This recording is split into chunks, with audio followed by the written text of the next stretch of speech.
개장을 한 15분여 남겨두고 있습니다. 개장을 좀 준비해 보도록 하죠. 트리플 플러스 이승훈 대표, 코리아증권 리서치 이승석 대표와 함께합니다. 안녕하십니까? 네, 안녕하십니까? 안녕하십니까?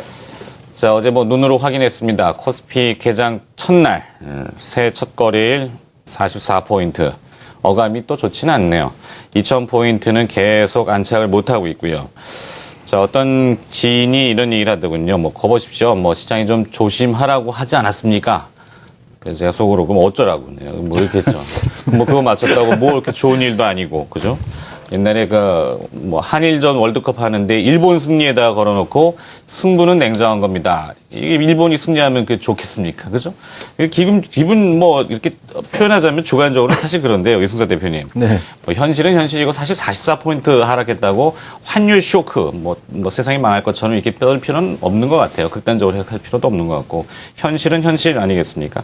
시장을 좀 올곧게, 올바르게 접근하려면 어떤 시각을 좀 가져야 될까요? 그러니까 명목상 지수라는 얘기를 좀 먼저 얘기 드려야 될 것 같습니다. 지금 현재 1967포인트지만 실적으로 작년도의 연말 배당락 지수를 감안한다면 1987포인트 정도권이라고 이렇게 이해하시는 게 옳을 것 같습니다. 근데 어쨌든 하루 만에 이렇게 지수를 빼다 보니까 시청자분들도 어제 충격이 좀 크셨을 거고, 저 역시도 연초에, 그러니까 지난 제가 연말 때 말씀드렸다시피 이제 미니랠리는 나올 거였지만 그게 미니랠리일 뿐이다라고 얘기를 드렸었는데, 연초에 좀 자서 조정이 나올 거에 대해서는 저도 좀 고려를 하고 염두에 두고, 그러니까 어제 제가 종목, 물론 그 종목도 별로 안 좋았습니다만, 작은 종목 가지고 나온 이유도 그거였습니다만, 대체적으로 본다면은 어제는 좀 생각보다는 너무 좀 크게 좀 한번 밀린 게 아닌가 이렇게 보여집니다. 받쳐주는 주체가 어저께 좀 없었죠. 그러니까 연말 쪽에서는 그래도 윈도우 드레싱 효과로 인해서 프로그램 매수 좀 들어와 줬고, 그다음에 외국인들 쪽에서도 선물 좀 매수해주고, 국내 기관들도 그러니까 배당을 노린 매수가 좀 들어와주면서 수급이 좀 공백이 좀 메꿔졌었다면, 어제 같은 경우에는 이게 한꺼번에 풀어졌다 이렇게 표현할 수 있을 것 같고, 또 하나 또 얇아졌다. 시장이 수급의 심리 자체도 얇아지고 또 층도 얇아지다 보니까 지수가 좀 속절없이 좀 밀린 부분이 좀 있습니다.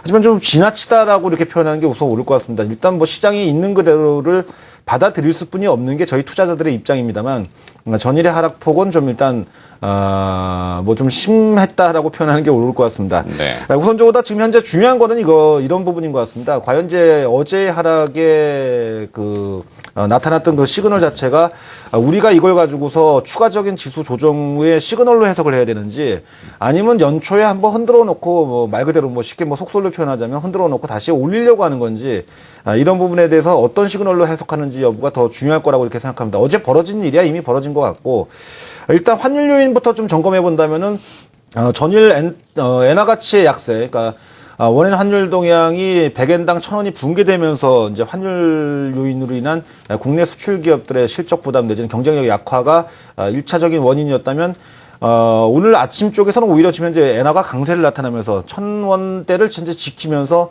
다소간에 엔화 가치가 좀 강세를 보이고 있습니다. 마찬가지로 엔 달러 환율 동향 쪽에서도 1불당 105엔대가 최근 넘어섰다가 오늘 아침에는 이 아래쪽으로 좀 내려와 있다 보니까, 그렇다면 그게 핑계였다면은 시장이 오늘 올라와야 된다는 당위성이 부각이 될 수뿐이 없는 상황인 것 같고, 그다음에 삼성전자의 실적에 대한 부정적인 얘기가 어제 나왔습니다만, 이미 지난주 쪽에서 우리가 알고 있었던 이슈였습니다. 그러니까 10조 원을 좀 밑돌 가능성이 좀 있지 않냐에 대해서는 지난주 후반부터 시작해서 이번 주 초반까지도 계속 얘기가 나왔던 부분이고, 삼성전자는 실제 최근에 종합주가 지수가 연말 윈도우 드레싱 효과성으로다가 2000포인트 위쪽으로 올라가고 있었습니다만, 중요한 건 삼성전자는 계속 밀리고 있었던 상황입니다. 어떻게 보면 삼성전자는 제가 볼 때는 하이라이트성 하락이 어저께 좀 나온 거로 보여지고 있고, 일단 실적의 뚜껑을 열고 확인하자는 심리가 이제는 좀 더 우위를 점할 가능성이 높다고 이렇게 보여집니다. 물론 삼성전자가 오늘 주가가 반등을 크게 할 가능성은 높지 않다고 봅니다만, 네. 대략 130만 원 정도 내외권에서는 1차적으로 기술적인 반등 정도는 시도할 가능성이 있겠고, 종합주가 지수도 직전 저점 수준이죠. 1960포인트 정도권대를 과연 오늘 유지해 줄 수 있는지 여부가 관건이겠습니다만, 장중한 때는 흔들릴 가능성은 있다고 하더라도 이 지수권력이 크게 훼손되는 움직임 쪽으로 진행되지는 않을 거라고 보여집니다. 최대 하락폭에 가는 구간은 저도 역시 1940포인트까지 열어두고 보고는 있습니다만, 중요한 부분은 그렇습니다. 오늘 아침에 미국 경제 지표에서 확인했다시피, 현재 국면이 경제 위기 국면, 글로벌 경제 펀더멘탈의 이상징후로 인해서 생기는 증시 하락은 적어도 아니라는 점을 좀 염두에 두실 필요가 있겠고, 다만 이런 부분은 한 가지 제가 계속 어제도 설명드리고, 이전에 다른 프로그램에 나가서도 설명드렸습니다만, 업종 간의 구도가 바뀌고 있다는 거에 대한 부분은 시청자분들 분명히 명심하셔야 될 부분인 것 같습니다. 그러니까 최근 한 4, 5년 동안을 한국 증시의 버팀목 역할을 했던 건 전차였습니다. 그러니까 삼성전자하고 현대차 그룹이 버팀목 역할을 해줬다면 이런 업종 간의 구도가 변화되는 상황을 우리가 지금 현재 맞이하고 있다는 부분을 염두에 두셔야 되겠는데 결정적인 계기는 역시 통화정책의 변화 때문이라고 현재 보여지고 있고 이런 부분에서 포트폴리오 전략이 바뀔 필요성에 대한 부분은 앞으로도 제가 이 방송에 나오는 한은 계속 강조를 할 수뿐이 없다라고 이렇게 말씀드리고 싶습니다. 네. 자, 어제 주가 조정의 원인은 대충 다 알고 있습니다. 삼성전자, 현대차, 시장을 대표하는 두 기업에 대한 4분기 실적 우려감, 그리고 또 환율, 물론 그것이 이제 또 환율 영향이 섞여 들어갔고요. 엔저 얘기 나오고 있고, 부자 증세가 내부에선 좀 있었고, 논의가 있었죠. 중국의 제조업 지표가 좀 둔화됐고, 장중에. 이승원 대표님, 삼성전자의 4분기 영업이익이 하향 조정되고 있다고 합니다. 대략 시장 컨센서스는 보니까 8조 7천억 원까지 지금 내려가고 있는데요. 일단은 내용을 뜯어보니까 일회성 비용, 이번에 신경영 20주년을 맞아서 특별 성과급을 4천억 원 이상 지급하겠다. 예.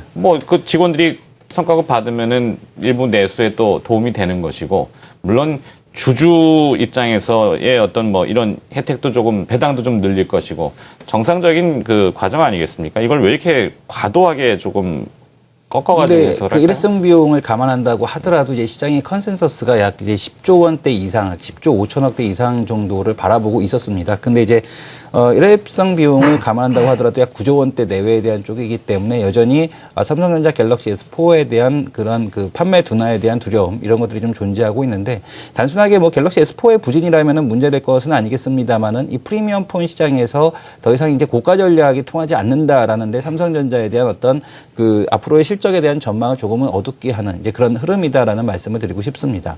특히 이제 애플이 삼성 그동안에는 이제 중국 시장에 대한 전략이라든가 이런 것들에 대해서 적극적으로 나서지 않았습니다만은 차이나 모바일과의 제휴를 통해서 적극적으로 중국 시장에 대한 공략을 제시를 했고요. 그리고 또 이제 중국산 저가 브랜드들이 고사양이라는 게 그 저가라고 하면 이제 우리가 보통 인식이 될 때 저가라는 것은 저사양이다라는 인식이 팽배해 있습니다만은 지금은 중가 스마트폰을 보더라도 절대 그 삼성이라든가 애플의 프리미엄 폰에 절대 뒤지지 않는 그런 성능들을 보여주고 있습니다. 그러다 보니까 앞으로 이 고가 프리미엄 폰 시장에서 계속적인 헤게모니를 가져갈 수가 없다라는 그런 이제 전망들이 좀 나오면서 아무래도 삼성전자에 대한 주가를 좀 어둡게 하지 않았나라고 보고 있는데요.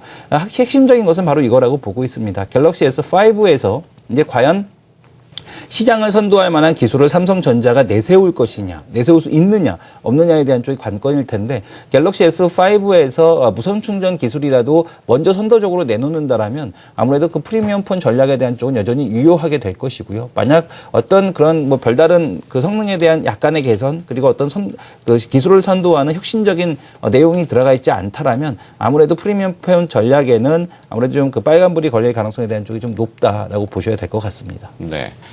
자, 이 BNP 파리바 외국계 증권에서는 삼성전자의 4분기 영업이익을 약 13% 감액을 하고 목표 가격도 영업이익은 14%, 목표 가격은 13% 감액을 했는데요.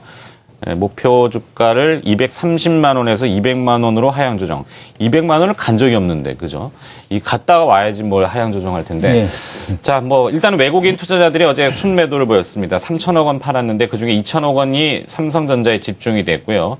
자, 주변 이머징 국가 일부도 조금 영향을 우리가 같이, 이게 올라갈 땐 같이 못 올라가는데 조정받을 땐 같이 받잖아요. 그죠? 태국하고 이 터키 쪽도 어떻게 좀 봐주시면 좋겠는데. 예, 일단 지금 이머징 마켓, 그러니까 어제 이머징 인덱스 자체가 3%가 넘는 조정을 보였습니다. 3% 중반대 조정을 보여줬는데 터키도 같이 조정을 보였고요. 인도네시아라든가 각 이머징 마켓으로 분류되는 국가에 대한 지수 자체가 좀 강하게 하락을 했고 특히 이제 우리 같은 경우는 N1 재정 환율 자체가 1,000원대를 붕괴를 시키면서 좀 더 하락을 심화시키는 거기다 이제 삼성전자까지 가다 보니까 그런 하락에 대한 쪽이 좀 가속화되는 그런 모습을 보여줬습니다. 그러나 지금 불거지고 있는 하락이 나타나고 있는 환율까지 같이 움직이는 이머징 국가들과 대한민국 시장에 대한 좀 다르다라고 보고 있습니다. 그 이유는 뭐냐면 일단 우리는 경상수지 흑자국이기 때문에 같은 그 분류에 대한 쪽으로 놓고 바라볼 필요가 없을 거다라는 말씀을 드리고 싶고요. 분명히 어제 같은 경우는 하락을 했지만 좀 더 많은 하락을 했지만 분명히 추가적인 하락폭에 있어서는 국내 시장에 대한 쪽이 덜 하락할 수밖에 없는 그런 구도고 또한 이제 오늘 같은 경우는 상대적으로 반등을 주겠습니다만은 하락에 대한 쪽이 어떤 추세적인 하락에 대한 쪽을 만든다라든가 그런 형태는 이머징 마켓으로서 우리가 이제 상승폭에 대한 쪽이 상대적으로 작년에 적었기 때문에 거의 뭐 없었다라고 봐도 무관하기 때문에 분명히 추가 하락에 대한 쪽은 상당히 제한적일 것이다라는 말씀을 드리고 싶고 그 1월달 어떤 포트폴리오 조정 과정에서 지금 1분기 같은 경우는 선진 시장에 좀 더 베팅하는 그런 현상에 대한 쪽이 나타날 수는 있습니다만은 그 분명히 엔화에 대한 쪽이 약세를 보이는 엔화에 대한 약세가 어느 정도 이제 둔화되는 시점 그런 시점이 나타나게 되면 작년 9월 달처럼 외국인들이 한국 시장에 대한 밸류에이션 메리트를 느끼고 다시 들어올 가능성이 높다라는 쪽을 보시면서 단 서두르지 말고 시장에 대한 쪽을 좀 접근하실 필요는 있겠다라는 말씀을 드리겠습니다. 네. 자, 이 해외 시장에서 외국인 투자자들이 바라보는 대한민국 주식시장은 태국하고 별반 다르지 않다. 이렇게 평가들을 한다고 합니다. 태국이 요즘 정정불안으로 바트화가 계속 급락을 하고 있는데요. 토가 가치가 하락하는 것이죠. 자, 우리는 토가 가치가 올라가고 있습니다. 경상수지 흑자를 내고 있고요. 우리와 태국은 다르다라고 이야기는 하고 있는데 그것은 외국인이 어떻게 받아들이냐는 부분이고 그건 뭐 정부가 해야 되는 역할인 것 같습니다. 그죠? 자, 뭐 엔화 약세. 요즘 그 외환 시장에서는 사자성어를 이렇게 쓰더군요. 육참골단. 살을 내주고 뼈를 취하는 전략. 어차피 엔화 약세는 이 아베 정권 들어서 뭐 죽자고 달려드는 전략 아니겠습니까? 이승석 대표님. 뭐 엔저를 가져가겠다는데 그거를 우리가 막을 수는 없는 거잖아요. 막는다는 것 자체는 뭐 통화 정책에 있어서는 뭐 전쟁인데 뭐 환율 전쟁 이렇게 할 수는 없는 거고. 그러니까 뭐 추세적으로 엔저를 가더라도 그럼 엔원 재정 환율이 떨어지는 건 인정하고 속도만 좀 늦추겠다 이런 전략이 외환 당국의 생각이라고 합니다. 자, 그럼 인정할 건 인정하고 들어가야 되는 거 아닌가? 일단 환율 쪽의 동향을 놓고 본다면 이거는 제가 이렇게 오늘 아침에 그 시황 타이틀 제가 이제 이슈 타이틀 정해봤는데 응답하라 2007년도라고 이렇게 정해봤습니다. 이게 무슨 얘기냐면은 잘 아시다시피 2007년도 이후에 미국이 금리를 인하했고 뭐 서브프라임 모기지론 사태가 터졌고 그다음에 2010년도 11년도에는 유럽 재정 위기가 있었는데 그 당시에 엔달러 환율 추이를 놓고 본다면은 2007년도 6월 달 쪽에서 보게 되면은 1달러당 124엔대였습니다. 근데 그랬던 게 이제 거의 뭐 반토막이 났죠. 이제 뭐 엔화가 그만큼 강세를 보였습니다. 그래서 70엔대 중반까지 떨어졌던 게 이제 정상화 과정. 그러니까 글로벌 경제가 그만큼 이제 상황이 좋아지다 보니까 엔화 가치도 그동안의 약세에서 어쨌든 그 자리를 찾아가는 과정 중에 놓여 있고 이거는 어쩔 수 없는 앞으로도 계속적으로 트렌드, 그러니까 고착화된 흐름일 가능성이 올 한해는 높습니다. 그러니까 환율 쪽에서는 엔화는 계속적으로다가 뭐 단기적인 그 엔화 가치 약세의 조정, 즉 강세가 나타날 수는 있어도 전체적인 큰 그림으로 놓고 본다면 엔화 가치는 지속적으로 다 약세를 보일 것이고 달러 인덱스는 전체적으로 본다면은 강세가 유지될 가능성이 높겠고 미국 국채 수익률은 앞으로도 올라갈 가능성이 높다고 보니까 이에 맞는 트렌드에 맞게 증시가 움직여 나갈 가능성이 높다 이렇게 보시면 될 것 같습니다. 그러니까 경기가 좋아지고 나아지다 보니까 2007년도나 2006년도나 2007년도처럼 경기 좋아지는 쪽으로 다시 회귀하는 과정 중에 놓여 있다고 이렇게 이해하시는 게 옳겠고 이거를 거부하기보다는 이제 받아들이고 나서 그에 따라서 시장에 대한 전략을 갖다 재구성하시는 게 옳다고 이렇게 보시는 게 현재 제 의견입니다. 네. 자, 여러분 오늘의 관심 기업 또 뭐 안 들어볼 수는 없죠. 시장을 분명히 어제도 시장에 달라지는 모습은 있어요. 떨어지는 기업들이 있으면 상승하는 기업이 있고 그 기업들이 아주 작은 기업들이거나 부분적이라면은 좀 그렇지만 분명히 하나의 트렌드가 분명히 있었거든요. 자, 오늘도 관심 기업은 뭘로 보시겠습니까?